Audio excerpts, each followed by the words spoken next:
हिंदू देवी देवताओं की परंपरा में श्री कृष्ण ऐसे देवता हैं जिन्हें बहुत सारे रूपों में रचा सजाया और पूजा जाता है। कोई लड्डू गोपाल तो कोई राधे रानी के प्रिय के तौर पर मानता और पूजता है। गीता के उपदेश का अनुशीलन करने वाले उन्हें जगत गुरु के तौर पर देखते और मानते हैं। सूरदास ने श्री कृष्ण को ऐसा रचा कि कवियों की पांति में चांद से चमक गए। सूर के अलावा अष्टछाप के बाकी 7 कवियों की व्याख्या भी अद्भुत है। कबीर ने गोविंद कहा, उन्हें गाया, और राज रानी मीरा तो पद रचते रचते खुद ही कृष्ण की पटरानी बन गई। श्री कृष्ण के विग्रह में समाहित हो जाने वाले चैतन्य महाप्रभु ने हरे कृष्णा का ऐसा गान किया कि उसकी गूंज आज तक भौगोलिक सीमाएं तोड़ दुनिया भर में सुनाई देती हैं। यहाँ तक कि इस्लाम के अनुयायी सैयद इब्राहिम रसखान बनकर कृष्ण के भक्ति में खुद डूबे और पढ़ने वालों को भी सराबोर कर दिया। युद्ध में तलवार चलाने वाले अब्दुल रहीम खाने खाना की कृष्ण भक्ति भी लाजवाब है। कृष्ण पर काजी नजरुल इस्लाम की रचनाएं भी मोहक है। कृष्ण काव्य धारा कुछ ऐसी प्रवाहशील है कि आज भी बहुत सारे रचनाकार अपने अपने रुचि और दृष्टि से श्री कृष्ण को रच और गा रहे हैं। इन तमाम रचनाओं में सबसे पुरानी और अनुपम होने का दर्जा श्रीमद् भागवत गीता को है। इसे ही गीता के नाम से जाना जाता है। इस पर एकेडमिक हलकों में भी खूब सारा शोध और विचार विमर्श हुआ है।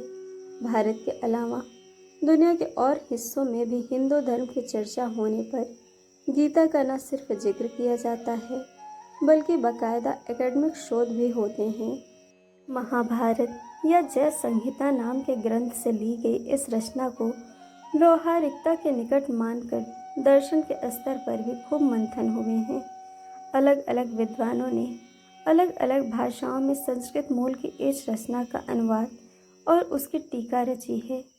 कृष्ण के अपने स्वरूप की ही तरह गीता में भी रसिकों, विद्वानों और साधकों को अपने अपने अर्थ मिले हैं। जिस विद्वान को जो कुछ तत्व गीता में मिला उसने उसी को अपनी टीका के आधार बनाया।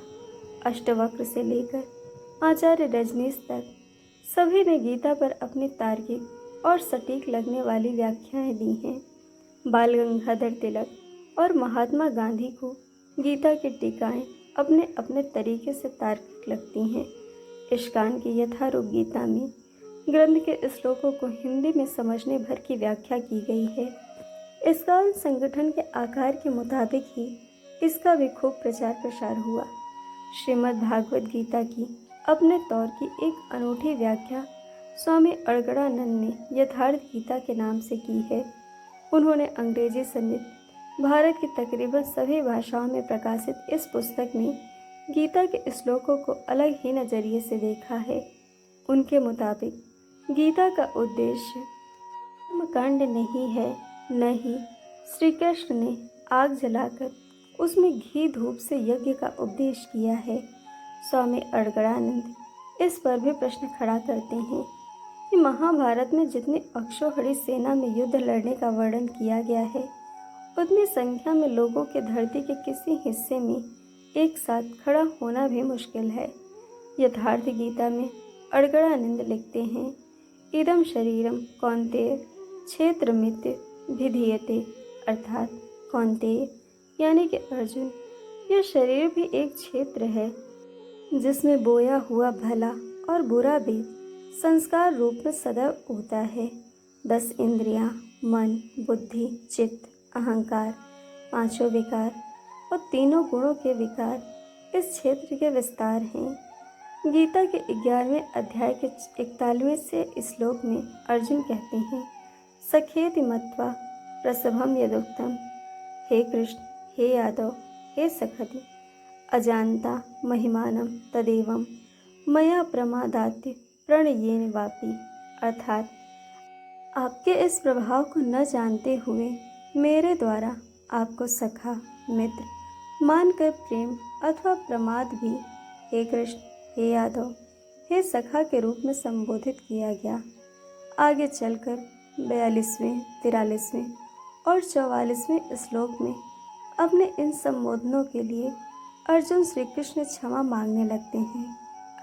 अर्जुन कहते हैं, आप मेरे अपराधों को वैसे ही क्षमा कर दें जैसे पिता पुत्र के, मित्र मित्र के या प्रिय अपने प्रेमी के अपराधों को क्षमा कर देता है। यहाँ पर अर्गड़ानंद ने अपनी टिप्पणी की है कि कृष्ण और अर्जुन मित्र तो थे ही। श्री कृष्ण यदुकुल में पैदा हुए थे, उनका नाम कृष्ण ही था।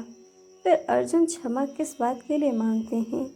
इसी को आगे बढ़ाते हुए वे कहते हैं कि ज्ञान होने पर अर्जुन जान गए कि श्री कृष्ण ओमकार हैं। इसके लिए अर्गड़ानंद लिखते हैं कि पूरी गीता में खुद कृष्ण ने 5 बार ओम जपने पर बल दिया है।